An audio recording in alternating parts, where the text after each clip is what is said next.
Jadi kalau dari namanya aja udah ketahuan lah sebenarnya. OTA itu kan program orang tua asuh. Teman kalau bisa ada yang tahu info-info mengenai teman-teman kita, karena kan belum tentu kita semua punya kontaknya teman kita ya, yang udah berapa puluh tahun nih single kita. gitu Yang ya single kan. Oh, ya. Kalau yang single betul bisa kasih ke gue juga sebenarnya. Nah, jadi bahaya kalau itu ya kan. Bisa jadi, dipinang langsung. Ya udah, Din. Tergugah. Nah, kalau tergugah jangan sampai terbangun tapi cukup tergugah aja kan gitu. Nah, jadi mudah-mudahan tergugah dan transfer. Tergugah dan transfer yang penting.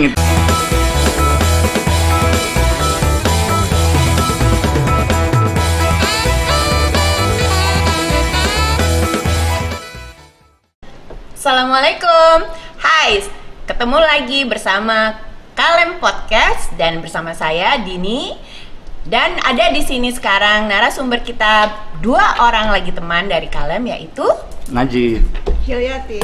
terima kasih sudah hadir di Kalem Podcast. Oke, sebelumnya tuh kita udah sempat bahas ya mengenai beberapa program yang ada di Kalem. Nah, ini kita akan membahas lebih lanjut mengenai program Kalem yang lainnya, yaitu OTA. Bisa jelasin nggak sih sedikit kurang lebihnya lah program-programnya? Ini kita ngobrol santai aja ya.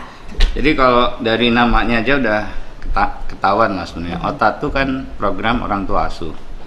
Jadi program ini awalnya kita launching itu dari keprihatinan kita semua ketika kita dengar kabar ada teman-teman kita tuh Din yang kebetulan udah mendahului kita lah, udah almarhum, dan kita dengar meninggalkan anak, jadi anak yatim atau anak piatu tergantung dia kan laki atau cewek ya.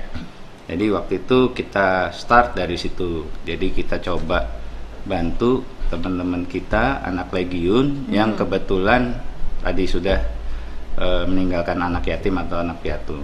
Tapi kemudian memang perkembangannya kita juga terutama melihat anak teman-teman kita itu juga dari status ekonominya lah. Apakah dia single parent atau juga tidak mampu. Nah, itu kita yang lebih utamakan. Tapi memang utamanya waktu itu awalnya ini diawali dari orang tua asuh lah. Gak ada yang lain-lain kan? Syarat-syaratnya tuh apa? Apa memang harus dari angkatan kita sendiri atau gimana nih? Ada syarat lain-lain? Jadi kan gini Din, kalau sekarang ya memang karena alhamdulillah nih dananya juga masih terbatas. Memang hari ini kita masih mengutamakan anak dari teman-teman angkatan kita. Nah, tapi memang ini ada perlu yang gue sampai ini Din. Kita nih kan kebetulan memang belum punya database. Jadi kita tuh belum ada lah melakukan pendataan secara menyeluruh. Jadi untuk program ini sebenarnya kita sangat mengharapkan partisipasi teman-teman nih. Teman-teman kalau bisa ada yang tahu info-info mengenai teman-teman kita, karena kan belum tentu kita semua punya kontaknya teman kita ya, yang udah berapa puluh tahun nih kita. Gitu yang ya single kan. Kalau yang yang single betul bisa kasih ke gue juga sebenarnya. Nah, jadi bahaya kalau itu ya kan. Bisa dipinang langsung. Jadi makanya kita juga mengharapkan sebenarnya info dari teman-teman Din. Jadi kayak beberapa saat waktu itu kan adalah yang ngasih tahu, kayak kebetulan misalnya Dini ngasih tahu nih anaknya ini kebetulan orang tuanya baru meninggal nih, anak Legiun lagi kan. Dan dia kebetulan kurang mampu. Nah, itu kita coba bicarakan di yayasan. Ya, pokoknya intinya memang yang memerlukan bantuan ya. Iya. Dan juga yang memang istilahnya memang sudah single parent ya kan. Karena kalau misalkan masih ada partner tapi juga tidak mampu tuh memungkinkan nggak? Gimana tuh, Il? Memungkinkan. Memungkinkan, Nah, itu ya? masuk di insidental. Jadi kondisi penerima manfaat OTA yang utama itu yang tadi disebutkan Pak Najib tadi. Najib loh, luar biasa. Itulah. Bapak Bapak-bapak Iya, emang iya. sih. Yang pertama yatim dan tidak mampu, yang kedua orang tuanya sudah single parent dan tidak mampu. Nah, itu syarat penerima manfaat OTA. Oke. Terus taunya nih, misalnya tadi aku mau tanya mengenai ketidakmampuan itu diukur dari apa? Kita survei dulu ya, Pak. Iya. Jadi khusus kemarin kita udah sepakat di meeting yayasan. Jadi untuk penerima nanti tetap kita survei. Oh. Jadi nanti ada teman, jadi misalnya kita dapat kabar lah dari IIL misalnya, Jip tuh ada teman kita baru meninggal gitu. Terus kita lihat nanti, oh siapa namanya, boleh nggak dicariin alamatnya. Nah dari situ kita coba survei. Nah kalau setelah survei ternyata memang kita melihat memang ya kondisinya susah lah, kan kita tahu lah gimana ukurannya lah, kita nggak macem-macem lah, nggak sampai minta data surat keterangan nggak mampu gitu, nggak. Tapi memang nanti teman-teman terutama yang ya terutama teman-teman yang di Jakarta nih, karena kebetulan kan gue udah nggak di Jakarta, jadi teman-teman di Jakarta nanti gue kebetulan kan udah di Aceh nih, udah 4 tahun nih, makanya menjabat sebagai apakah? Enggak lah, boleh tahu nggak? Kita bukan menjabat, kita jadi peranakan Jawa Batak aja. Jadi itu sih, jadi nggak susah-susah ya Il ya. Jadi survei itu ke rumah, lihat kondisi rumahnya, kemudian wawancara. Kalau ini yang yang masih punya pasangan atau yang gimana? Dua-duanya gitu. Oh, dua-duanya kalau gitu ya. Kan ada teman kita yang pasangannya sudah almarhum tapi masih mampu, itu tidak minta bantuan. Ya. Tapi kalau memang dia perlu bantuan setelah kita survei ya kita bantu gitu. Begitu pula dengan yang sudah single parents. Gitu. Walaupun masih ada suaminya tapi pisah. Nah, itu kita bantu kalau dia tidak mampu untuk mensupport anaknya bisa sekolah gitu. Jadi sebenarnya tadi ya konsepnya tuh lebih ke kalau dia emang secara ini kayak orang pajak lah, self declare bahwa dia bilang dia membutuhkan bantuan. Jadi dasarnya tuh pertama kita lihat itu. Jadi itu sih kalau ada orang datang teman kita kebetulan atau kayak gitu, ada kadang-kadang teman kita nih ngasih tahu, Jip tuh atau Din tuh kayaknya si A lah, kayaknya kemarin habis ada musibah tuh dan dia butuh bantuan kayaknya. Nah itulah tadi kita butuhkan kayak Il bilang tadi, tim kita akan survei ke rumahnya. Pernah nggak sih ada kejadian yang ceritanya kalian lagi survei gitu, terus ternyata ya kondisinya sih sebenarnya baik-baik aja gitu, ada nggak sih? Nggak ya? Belum pernah? Belum pernah sih ya. Belum selama ya. Ini Jadi selama ini infonya tuh valid tuh, kalau ada teman kita datang bilang, dia membutuhin, ya memang membutuhkan. Jadi itulah kadang makanya kita nggak terlalu repot lah menetapkan syarat-syaratnya seperti apa. Pokoknya yang jelas ketika ada teman memberitahu dan kita coba konfirmasi dulu ke yang ngasih tahu, dan kita juga datang ke rumahnya, kita survei. Gitu. Dan tujuannya ya kita berharap kita bisa bantu sampai si anak itu mandiri lah. Artinya paling tidak waktu itu sih bahasa kita lah, kita bicara di rapat tuh kalau bisa sampai dia lulus S1. Minimal perguruan tinggi S1. Itu harapan kita. Makanya mudah-mudahan nih kita juga minta doanya nih dari semua teman-teman, emang kita bisa wujudin program itu. Amin. Oke, kalau misalnya masalah tadi ya, bantuan tadi kayak bantuan yang insidentil itu tadi ya, itu lebih gimana ya?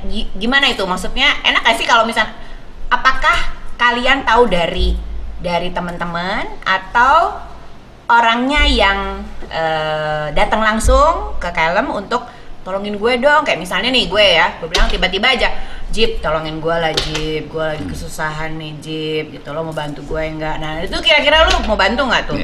Ya, gini ya bisa. Iya. Jadi sebenarnya gini, awalnya selalu biasanya seperti itu. Jadi kadang-kadang ada juga yang datang pribadi nih ke IIL gitu. Nah nanti IIL atas izin orangnya juga bilang nih, gue atau kita nih sebenarnya udah ada yayasan.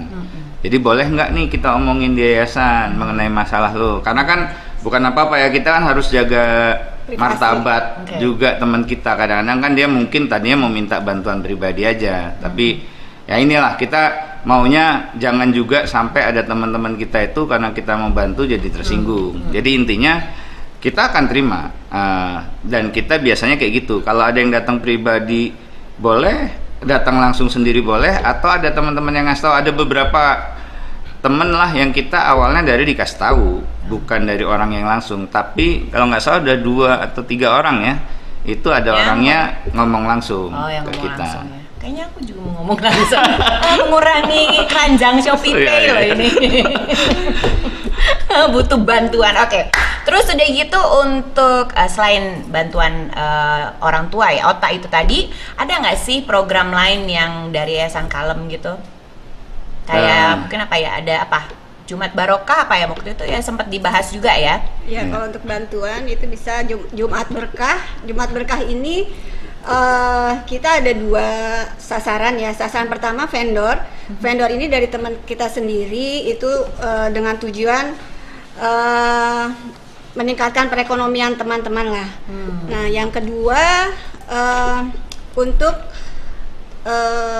apa tuh Jip yang Jumat Berkah di masjid, kemudian panti asuhan. Oh, jadi sasarannya lebih umum ya? Sasarannya umum, ya, gitu. Jadi sebenarnya Jumat Berkah tuh kalau ini aja ngungkapin Il aja yang tadi Il sampein, ya tujuannya 2 sih. Pertama sebenarnya tujuannya beramal tuh memberikan makanan kepada orang di hari Jumat. Kan seperti kita ketahui lah, saya nggak tahu detail ininya lah hadisnya, tapi kita ngasih makan orang di hari Jumat kan bagus tuh. Berkahnya luar biasa. Berkahnya luar biasa. Jadi awalnya itu yang utama. Terus kemudian kayak Il bilang, tujuan keduanya juga kita kalau bisa, kebetulan ada teman-teman kita nih anak Legiun yang memang punya kegiatan usaha kuliner, ya kan?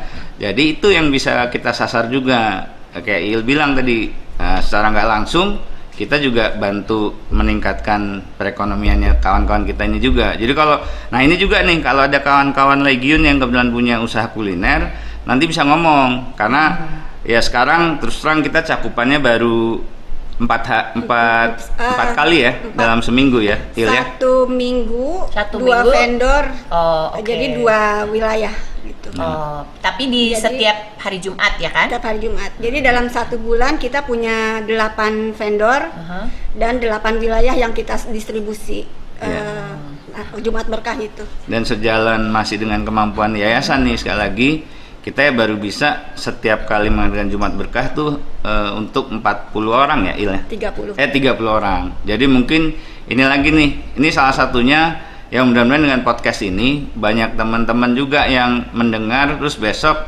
ya udah kalau tergugah jangan sampai terbangun tapi cukup tergugah aja kan gitu. Nah, jadi mudah-mudahan tergugah dan transfer.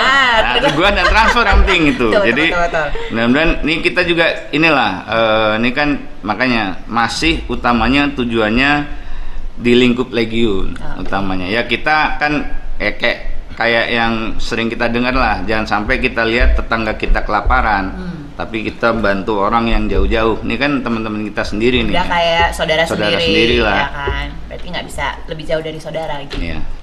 Perlu cukup disampai saudara, ya kan? Nah, jadi ada lagi nih pertanyaan yang mungkin nggak sih, ini kan Yayasan Kalem ini adalah yayasan yang cakupannya adalah Muslim, ya kan? Nah, apakah menerima juga sumbangan gitu yang dari yang selain Muslim? Itu kira-kira ada nggak ini? Kalau kita sih ya balik lagi sih ya. Kalau menurut gue, yang gue tahu kita tuh terbuka ya. Dan misalnya membantu, apakah bantuan itu hanya untuk Muslim saja? Membantu juga kalau secara yang sudah kita lakukan kemarin, kita nggak tanya sih, kayak teman kita yang yatim tuh atau piatu, kita nggak tanya.